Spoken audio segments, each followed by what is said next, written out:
प्रसिद्ध शैवपीठ गंगेश्वर और अनंतेश्वर पीठरे श्रद्धा भक्तिर सह चली पाटुआ और झामुयात्रा।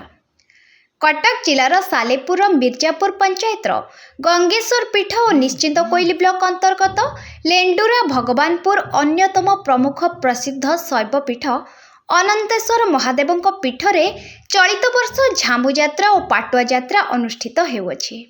प्रतिवर्ष एही पीठ को विभिन्न अंचलरू भक्त और श्रद्धालु माने आसी। प्रतिवर्ष झामुयात्रा और पाटुआ यात्रा रे सहस्राधिक श्रद्धालु तथा साधारण लोकंक समागम होइथाय। मासंत दिन झामुयात्रा कंटा पाटुआ एक होइथांती। पणा संक्रांति यात्रा रे अग्नि पाटुआ, दंड पाटुआ, खंडा पाटुआ, सीढ़ी पाटुआ होइथांती। मानसिकधारी माने सेमानक मनोबाछा पूर्ण पाई पाटुआ होइथांती। सेहीपरि 7 दिन व्यापी विश्व शांति महायज्ञ अनुष्ठित होइथाय। चलित वर्ष एही यात्रा बेस हर्ष उल्लासरे और उद्दीपनार सहित अनुष्ठित होइतिबारु भक्त, मानसिकधारी और आयोजक माने खूब खुशी व्यक्त करिसंती। सेहीपरि जनार्दनपुर रे 10 भुजांक पीठरे एही यात्रा पालित हेउछि। विभिन्न स्थानरू आसीथिबा उठा दोकानी माने सेमानकर व्यवसाय करिबा सहित बेस जनगहली परिलक्षित होइथाय। अनंतेश्वर महादेवंकर जने छोटिया सेवक एटा होछि पारंपरिक अनुष्ठान, बहु पुरातन अनुष्ठान।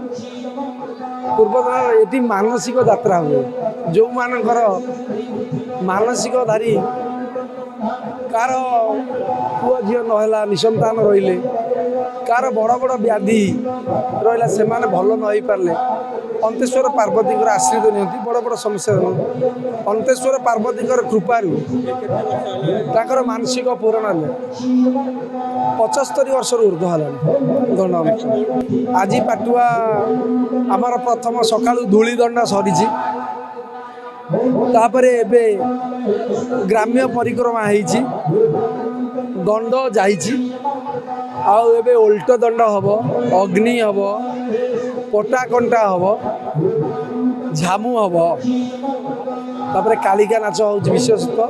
शेषे सकाळू खंडा उपरे चढ़ी सीढ़ी उपरे परिधान करी पाटुआ माने सीढ़ी पाटुआ आसीबे।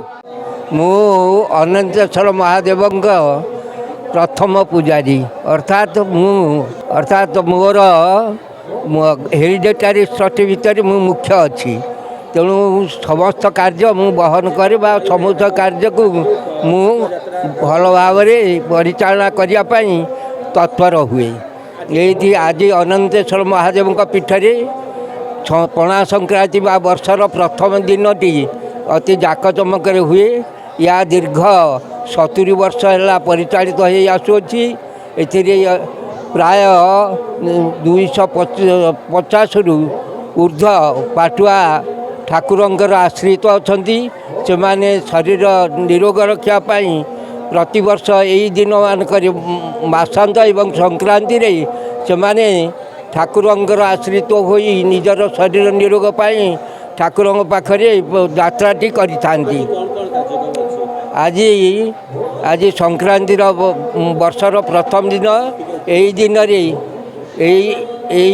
दिन आमर पाटुआ मानकर जो 200 ऊर्ध्व पाटुआ माने अग्नि पाटुआ करेंगे। अर्थात अग्नि उपरे तप्त अग्नि उपरे से चलिए, दौड़े एवं कंटा उपरे शोईकी निजर दक्षता परिवर्तन करेंगे। सालेपुर नारायण भूया रिपोर्ट, फोकस प्लस।